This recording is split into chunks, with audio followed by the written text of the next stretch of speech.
अब हम लोग पढ़ना है electric field intensity at a point due to a uniformly charged body of finite and infinite size. खतरा, ठीक है। खतरा क्यों? क्योंकि अभी तक जो हम लोगों ने इलेक्ट्रिक फील्ड इंटेंसिटी पढ़ा था किसी पर्टिकुलर पॉइंट पे, वो एक पॉइंट चार्ज की वजह से पढ़ा था। याद करिए, हमने वो पढ़ा था electric field intensity due to a point charge, जिसका फॉर्मूला आया था E = 1/4πε0q/r²। राइट। अब यहाँ पे एक समस्या है। अब हमारे पास पॉइंट चार्ज नहीं है। We have to find electric field intensity due to a uniformly charged body of finite and infinite size। मतलब बॉडी फाइनाइट साइज की भी हो सकती है और बॉडी इनफाइनाइट साइज की भी हो सकती है। इस सिचुएशन में करना क्या है? तो इस सिचुएशन, देखिए ये भी एक ऐसा कंसेप्ट है नॉर्मली बुक में आपको नहीं लिखा मिलेगा थ्योरेटिकली, ठीक है। क्योंकि होता क्या है, फिजिक्स में कंडीशन के हिसाब से थ्योरी बनती है, ना कि थ्योरी के हिसाब से न्यूमेरिकल बनते हैं, ठीक है ना। तो न्यूमेरिकल जैसा सामने आता है उसके हिसाब से हम थ्योरी को करते हैं। देखिए, electric field intensity at a point due to a uniformly charged body of finite and infinite sizes. तो करना क्या है, मैं एग्जांपल के तौर पे समझाऊंगा तब आप थ्योरी समझ पाएंगे, ठीक है। तो मान लीजिए आपके पास ये वायर है y डैश, इसके ऊपर चार्ज फैला हुआ है, मान लेते हैं। ये लो भैया, यूनिफॉर्मली चार्ज वायर है और इसके ऊपर चार्ज इस तरीके से यूनिफॉर्मली डिस्ट्रीब्यूटेड है, ठीक है। तो this is uniformly charged wire, uniformly charged wire है, अति उत्तम।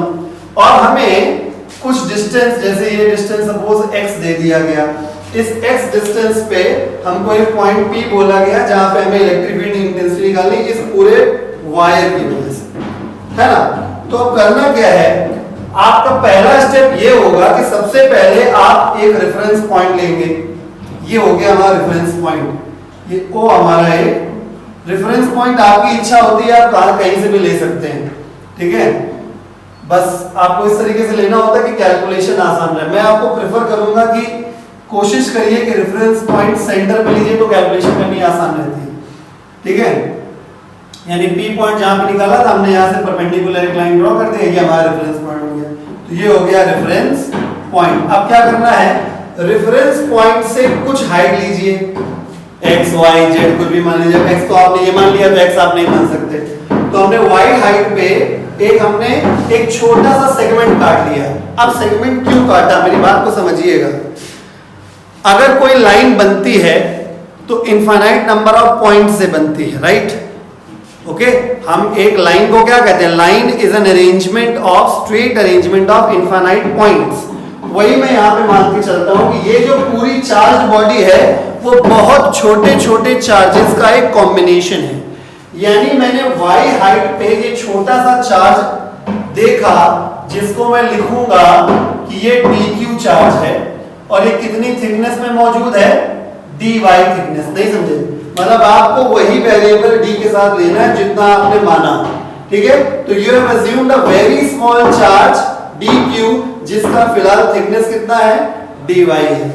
ये तरीका है, ठीक है। ये कोई अलग से लिखा हुआ आपको नहीं मिलेगा, ये आपको करना ही पड़ेगा, ये मजबूरी है तुम्हारी, ठीक है। मतलब यही स्टेप है। मतलब इस तरीके का क्वेश्चन अगर आए कि बहुत बड़ी चार्ज बॉडी की वजह से आपको किसी पर्टिकुलर पॉइंट पे इलेक्ट्रिक फील्ड इंटेंसिटी निकालनी है, तो फिर आपको क्या करना है, रेफरेंस पॉइंट लेना है। रेफरेंस पॉइंट पे से कुछ दूरी पर, जितनी भी दूरी लेंगे उतनी dy थिकनेस का, उतना d थिकनेस का आप एक एलिमेंट काट लेंगे, एक छोटा सा पार्ट काट लेंगे।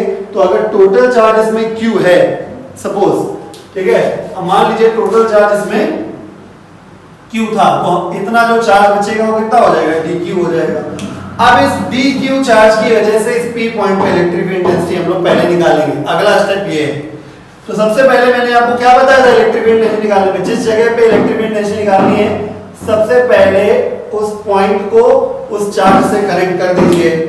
दूसरा स्टेप क्या बताया था, वहां पे एक पॉजिटिव चार्ज मान लीजिए। फिर अगला स्टेप क्या बताया था कि डायरेक्शन ऑफ फोर्स निकालते, ये प्लस है, ये भी प्लस है, ये इसको धक्का मारेगा तो ये हो जाएगा F फोर्स। लेकिन माय डियर, ये फोर्स थोड़े से चार्ज की वजह से है, इसलिए थोड़ा सा फोर्स dF लिखेंगे, ठीक है। तो ये हो गया थोड़ा सा फोर्स dF। आई बात समझ में। और क्योंकि पॉजिटिव पर फोर्स की डायरेक्शन और फील्ड की डायरेक्शन सेम होती है, तो अगला स्टेप ये है कि यही हमारा बन जाएगा DE, छोटा सा इलेक्ट्रिक फील्ड। आई बात समझ में? तो माय डियर ये डिस्टेंस कितना बन जाएगा, √x² प्लस y²। अभी मैं आपको न्यूमेरिकल कराऊंगा जिसका काफी हद तक हिस्सा इससे मैच करेगा। मैं बिल्कुल इसी तरीके से इसलिए आपको समझा रहा हूं ताकि जब दोबारा कराएं तो आपको आसानी समझ में आ जाए। ठीक है, तो यहाँ पे ये डिस्टेंस हो जाएगी। ठीक है, मतलब ये किसकी वैल्यू हो गई, r की वैल्यू, चार्ज से पॉइंट तक का डिस्टेंस। आई बात समझ में? ठीक है, फिर अगला स्टेप क्या होगा, डी निकालेंगे हम लोग। तो वी नो दैट फॉर्मूला क्या होता है, एक पॉइंट चार्ज की वजह से एक पॉइंट पर इलेक्ट्रिक फील्ड का फॉर्मूला होता है 1/4 pi epsilon naught responsible charge और बीच की डिस्टेंस का स्क्वायर। r का वैल्यू ये है, तो dE इज इक्वल टू कितना हो गया, 1/4 pi epsilon naught dq upon r की वैल्यू कितनी हो जाएगी, √x² प्लस y² का होल स्क्वायर, स्क्वायर से स्क्वायर कैंसिल, तो dE बराबर हो गया 1/4 pi epsilon naught dq upon x² plus y²। ये आ गया। अभी सिर्फ थोड़ा सा इलेक्ट्रिक फील्ड है, पूरा निकालना बाकी है।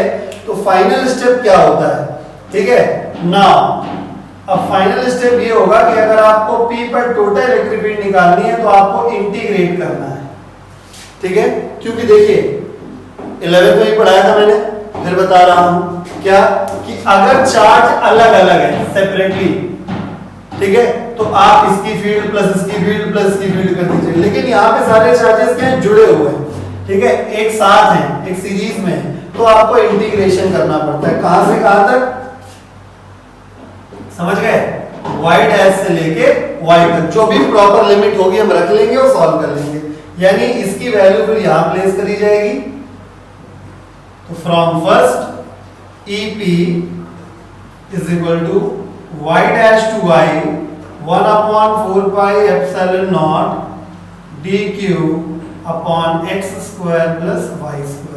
ठीक है, तो after solving we get answer, after solving we will get answer. समझ गए? तो अभी मैं आपको न्यूमेरिकल कराने जा रहा हूं, वो बिल्कुल न्यूमेरिकल इसी की जैसा है, थोड़ा थोड़ा, ठीक है, कैलकुलेशन थोड़ी ज्यादा है, मैं आपको पहले ही मेंटली प्रिपेयर कर रहा हूं, ठीक है, उसको ध्यान से देखिएगा आप लोग। हाँ भाई, तो अब हम लोग न्यूमेरिकल करने जा रहे हैं। मैं पहले से आपको मेंटली प्रिपेयर कर चुका हूं कि ये बहुत ही दिल दहला देने वाला सवाल है, तो स्पेशली बायो वाले कुछ ज्यादा होशियार रहेंगे क्योंकि कैलकुलेशन में थोड़ा सा ट्विस्ट आएगा, और दूसरी बात मैथमेटिक्स वाले भी कोई बहुत ज़्यादा होशियार नहीं है, इसलिए वो अपने आप को तुर्रम खाना समझें, कायदे से इसको देखें। ठीक है, क्वेश्चन है obtain the formula for electric field intensity. Obtain the formula मतलब जनरली हम लोग डेरिवेशन समझ लेते हैं, ठीक है, तो डेरिवेशन भी मान लीजिए, न्यूमेरिकल मान लीजिए, कोई बात नहीं है। Due to a long thin wire, मतलब थिन वायर है तो समझ गए ना, लीनियर चार्ज डेंसिटी लैम्डा का केस है, थिन वायर बोला गया, लॉन्ग। मैं आपको बता देता हूं, जब भी कभी लॉन्ग शब्द केवल बोला जाए क्वेश्चन में, तो लॉन्ग का मतलब होता है इनफाइनाइटली लॉन्ग, यानी वो उसकी लेंथ इनफाइनाइट हो जाती है दोनों साइड से, ठीक है ना। तो मैंने इसी में लॉन्ग को अंडरलाइन कर दिया। Of uniform linear charge density lambda, यहां देखिए खुद भी लैम्डा दे दिया गया है, विदाउट यूजिंग गॉस थ्योरम। इसको मैंने अंडरलाइन क्यों किया, इसको मैंने अंडरलाइन इसलिए किया कि ये जितना दर्दनाक सवाल है अभी इस मेथड से, जब हम गॉस थ्योरम से करेंगे तो ये बहुत इजी हो जाएगा, ठीक है। इसी वजह से ये केवल सीबीएसई वालों को पढ़ने लायक सेगमेंट है, ये क्वेश्चन सीबीएसई वालों के लायक है, ठीक है, और आईएससी वालों के लायक नहीं है, ये आईएससी में नहीं है, ठीक है। चलिए कोई बात नहीं, फिलहाल आज की डेट तक तो नहीं है, फ्यूचर में ये वीडियो पता नहीं कोई तब देखेगा तो ऑब्वियसली अगर आ गया तो फिर क्या करेंगे, तो अभी फिलहाल आज की डेट तक नहीं है। तो अब देखिए करना क्या है, जैसा कि मैं प्रोसीजर बता चुका हूं कि जब किसी लॉन्ग बॉडी यानी यूनिफॉर्मली चार्ज बॉडी की वजह से इलेक्ट्रिक फील्ड निकालनी पड़ती है, सबसे पहले क्या करना पड़ता है, जिस पॉइंट पर निकालना है उसको मार्क कर दीजिए, कितनी डिस्टेंस पे है, मान लेते हैं यहां से x डिस्टेंस पे है, x डिस्टेंस पे हमको इलेक्ट्रिक फील्ड इंटेंसिटी निकालनी है P पॉइंट पर। तो हम लोग क्या करेंगे, ये रेफरेंस हो गया हमारा, रेफरेंस से y डिस्टेंस पर हमने एक एलिमेंट काटा है जिसका साइज dy है और चार्ज इसके अंदर dq हो जाएगा, आप समझ ही रहे होंगे, ठीक है। अब इसकी वजह से क्या करेंगे, यहाँ पे इलेक्ट्रिक फील्ड इंटेंसिटी निकालना है, तो इसको हम लोग क्या करेंगे, एक डॉट डॉट लाइन से जोड़ देंगे और इसको पॉजिटिव चार्ज मान लेंगे, ठीक है ना।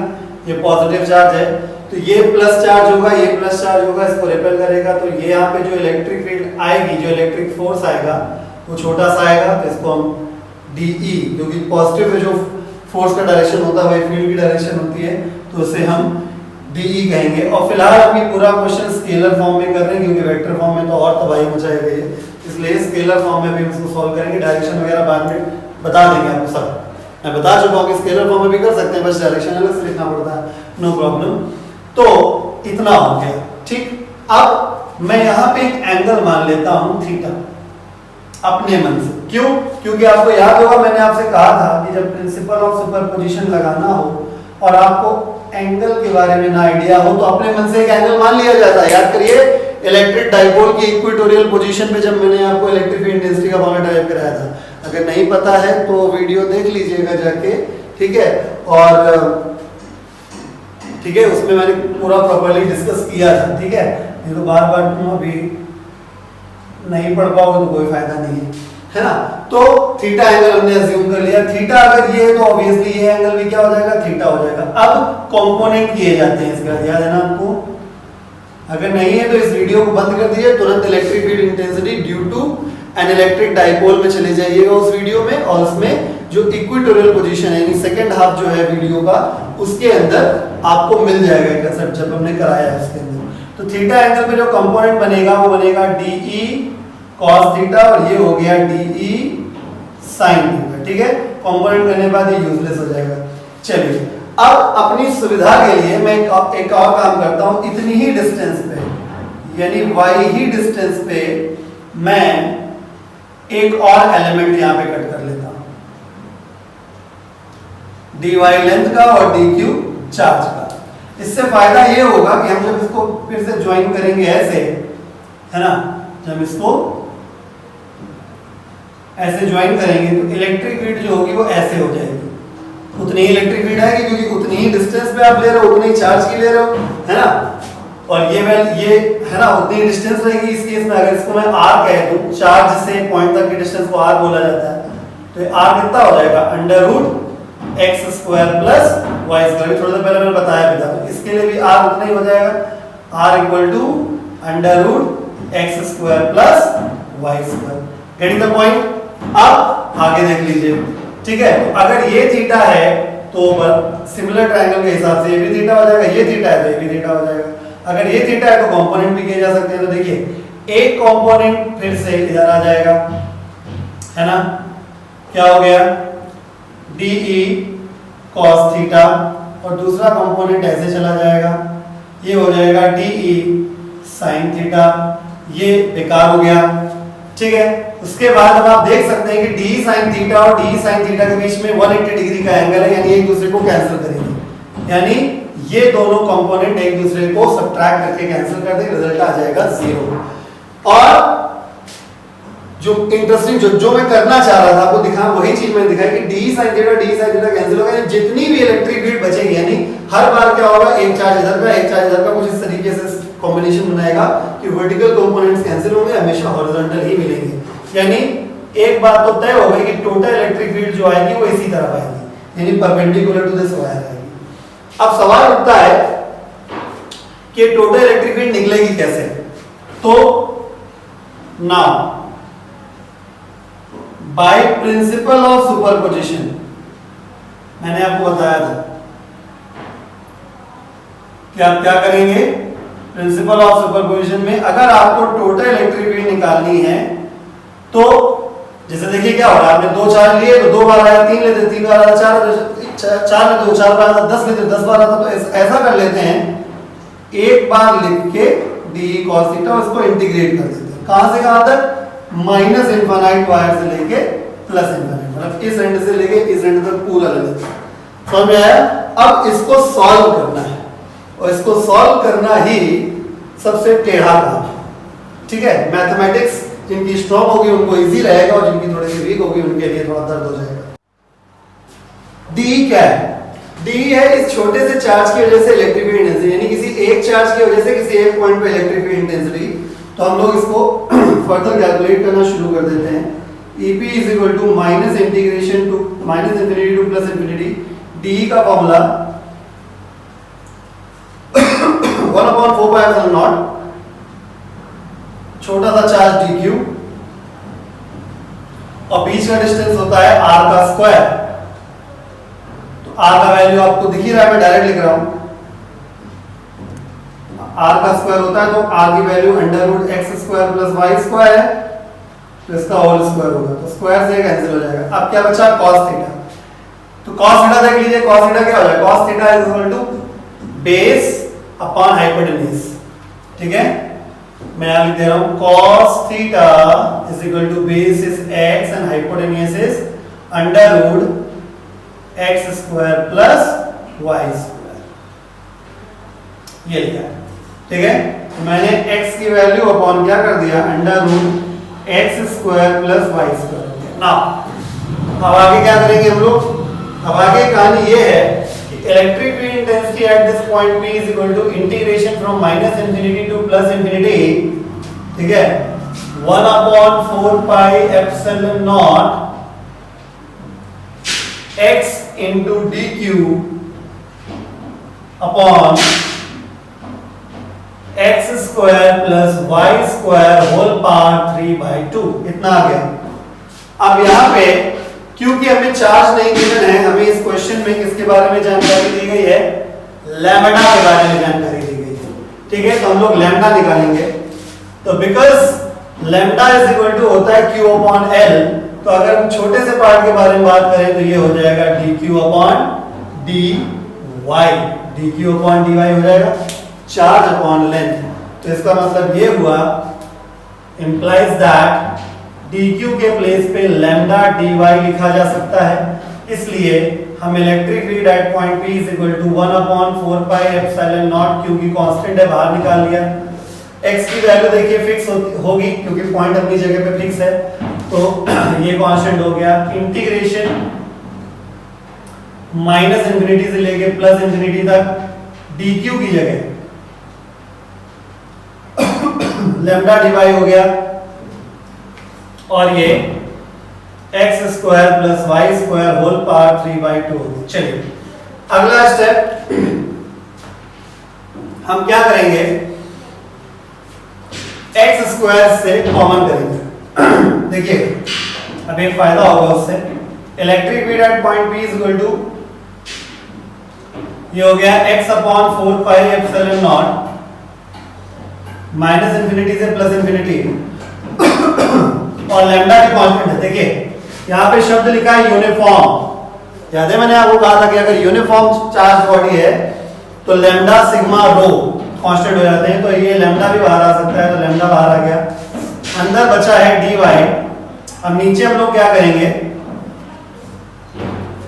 x का स्क्वायर कॉमन करेंगे। तो स्क्वायर कॉमन करने से होगा क्या, 3/2 भी साथ में चला आएगा, तो x² कॉमन हो गया तो 1 हो गया, और ये हो गया y² अपॉन x² की होल पावर 3/2। तो देखिए 2 से 2 ये कैंसिल हो गया।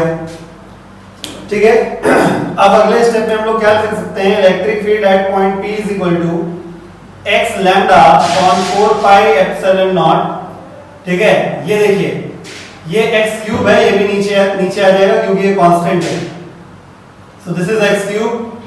उसके बाद इंटीग्रेशन -इंफिनिटी से +इंफिनिटी तक dy, और ये हो गया 1 + y/x का होल स्क्वायर की होल पावर 3/2।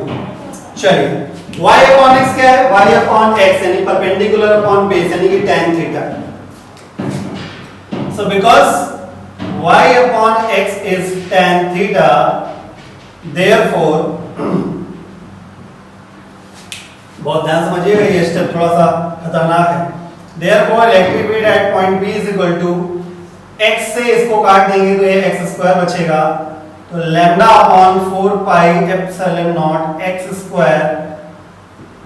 -इंफिनिटी से लेके +इंफिनिटी तक ये dy, और ये हो गया 1 + tan² theta whole power 3/2।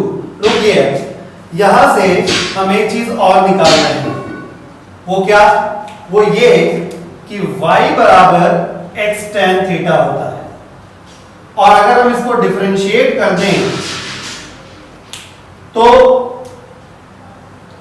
dy by D theta, theta के रिस्पेक्ट में कर रहे हैं, dy बाई डी थीटा बराबर x कांस्टेंट है और tan थीटा का डिफरेंशिएशन कितना हो जाएगा, sec square theta d theta. बात समझ में आए? मतलब मैंने एक स्टेप कम लिखा है, ये dq dy by D theta is equal to, इसको जब डिफरेंशिएट किया तो x कांस्टेंट है, tan थीटा का डिफरेंशिएशन sec स्क्वायर थीटा। मैं इसीलिए कह रहा था कि थोड़ा बायो वालों के लिए प्रॉब्लम आ सकती है, यानी कहने का मेरा मतलब ये कि dy की जगह पे ये लिखा जा सकता है, ठीक है। अभी कहानियां खत्म नहीं हुई, समझिएगा, मामला गंभीर है। तो dy की वैल्यू हमने x into sec square theta D theta लिखी। अब सवाल ये है कि आपने वेरिएबल जब तक y रखा था, d के साथ y था, तब तक माइनस इनफाइनाइट से लेके y की वैल्यू माइनस इनफाइनाइट से प्लस इनफाइनाइट तक चली गई। अब वेरिएबल हो गया क्या, थीटा।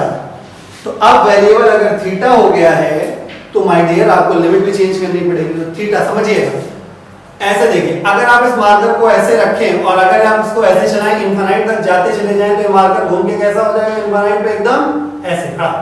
यानी थीटा का वैल्यू बढ़ते बढ़ते बढ़ते बढ़ते कितना हो जाएगा, 90। जब ये बढ़ते बढ़ते बढ़ते बढ़ते बहुत दूर निकलेगा, ऐसे देखिए ना, ये इनफाइनाइट तक गया तो लगभग सीधा हो जाएगा, यानी थीटा का वैल्यू 90, ऐसे ही उल्टा हो जाएगा इसमें, माइनस 90। यानी कि जो लिमिट भी है हमारी, ठीक है, वो माइनस 90 डिग्री से लेके कहां तक चेंज हो जाएगी, प्लस 90 डिग्री तक। नहीं समझ में आया आपको? यानी इसी फॉर्मूले से, इसी एक्सप्रेशन से एक और चीज निकली क्या, कि at y is equal to minus infinity पे theta is equal to minus 90 degree, और at y is equal to plus infinity पे theta is equal to plus 90 degree, इस तरीके से, ठीक है। तो ये स्टेप काफी खतरनाक था, वीडियो को बार बार रिपीट करके देखिएगा, आपको आएगा समझ में, ठीक है। अब मैं आगे बढ़ता हूं कैलकुलेशन में, ठीक है ना। मतलब ये स्टेप जो है वो ऐसे मैं कर दे रहा हूं, this is the complete step, ये बात, ओके। चलिए अब आगे सॉल्व करते हैं। सो इतने में ही वैल्यू निकल आएगी। Electric field at point P is equal to कितना हो जाएगा, देखिए x फिर से बाहर आएगा, या एक काम करते हैं डायरेक्ट इस x को इससे काट देते तो केवल x बचेगा। तो lambda upon 4 pi epsilon naught x, और ये देखिए 1 plus tan square theta is sec square theta, right. चलिए इंटीग्रेशन माइनस 90 डिग्री से लेके प्लस 90 डिग्री, ऊपर sec स्क्वायर थीटा है d थीटा के साथ, और नीचे पे sec स्क्वायर थीटा तो है लेकिन होल पावर 3/2। इससे क्या होगा, ये 2 से 2 कैंसिल हो जाएगा, यानी sec square theta upon sec cube theta. मैं डायरेक्ट समझा रहा हूं, ठीक है। sec स्क्वायर थीटा से sec क्यूब थीटा कटेगा तो 1 अपॉन sec थीटा बचेगा, एक sec थीटा नीचे बचेगा, और 1 अपॉन sec थीटा क्या होता है, cos थीटा। यानी कि electric field density at point P is equal to lambda upon 4 pi epsilon naught x minus 90 से लेके प्लस 90 तक, ये हो गया cos थीटा d थीटा, ठीक है। आप करिएगा, sec square theta sec cube theta काटेंगे, नीचे एक sec थीटा बचेगा, 1 upon sec theta is cos theta. अब cos थीटा का जो इंटीग्रेशन होता है वो sin थीटा होता है। Electric field at point P is equal to lambda upon 4 pi epsilon naught x, और cos थीटा का इंटीग्रेशन हो गया sin थीटा माइनस 90 से प्लस 90, ठीक है ना। तो जब आप इसको करेंगे electric field at point P is equal to, जब आप सॉल्व करेंगे तो lambda upon 4 pi epsilon naught x, ये हो गया sin 90 माइनस sin माइनस 90, ये sin 90 की वैल्यू होती है +1,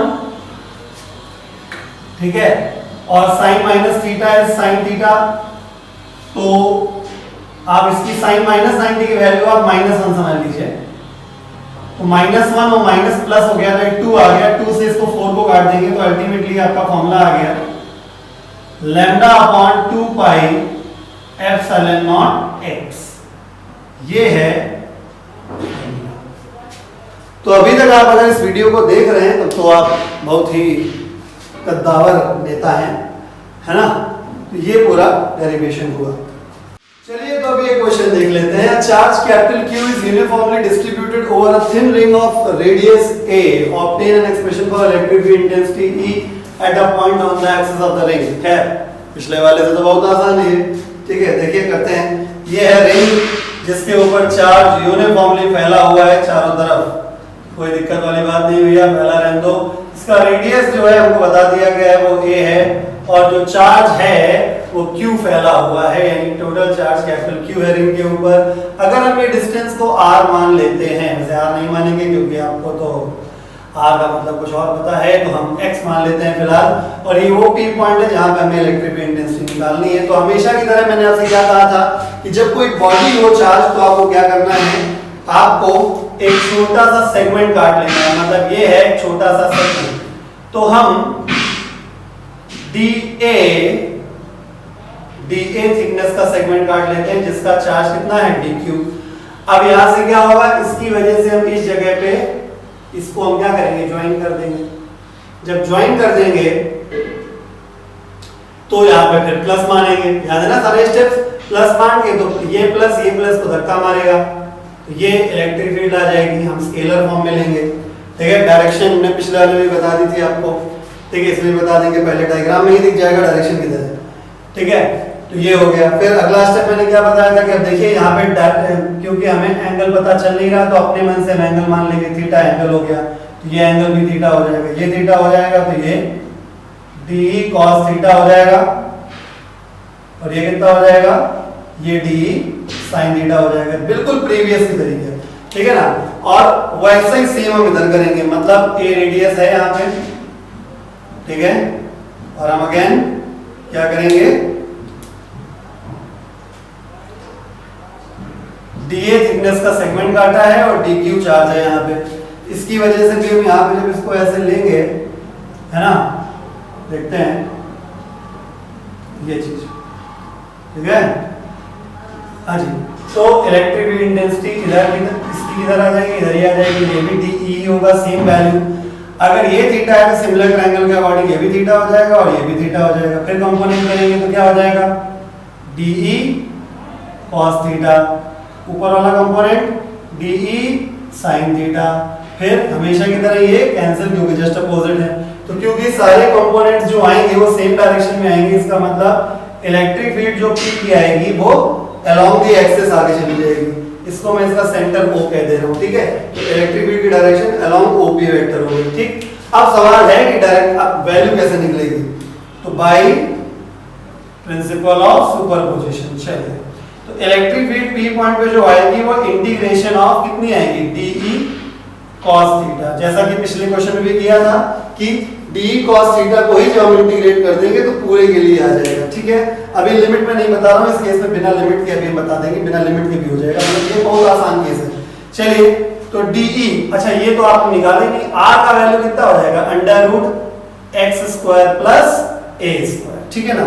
चलिए, तो electric field at point P equal to integration DE की value 1/4 pi epsilon naught, responsible charge DQ, और बीच का डिस्टेंस R का स्क्वायर होता है, R का स्क्वायर मतलब √x² प्लस a² का होल स्क्वायर। cos थीटा क्या है, cos theta base upon hypotenuse, base is x and hypotenuse is √x² plus a², right.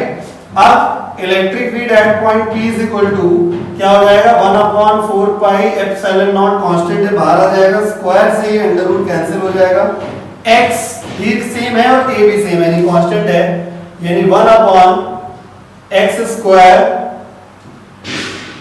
Plus a² की होल पावर 3/2 बाहर आ जाएगा, ठीक है। ऊपर का x भी बाहर आ जाएगा, अंदर बचेगा क्या, सिर्फ dq, ठीक है।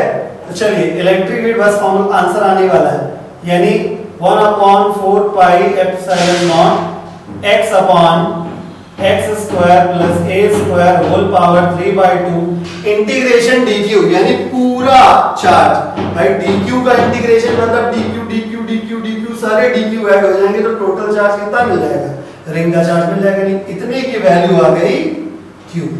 बस यही आपका आंसर भी हो गया। ठीक है, वो डायरेक्शन आपको दिखी रहेगी।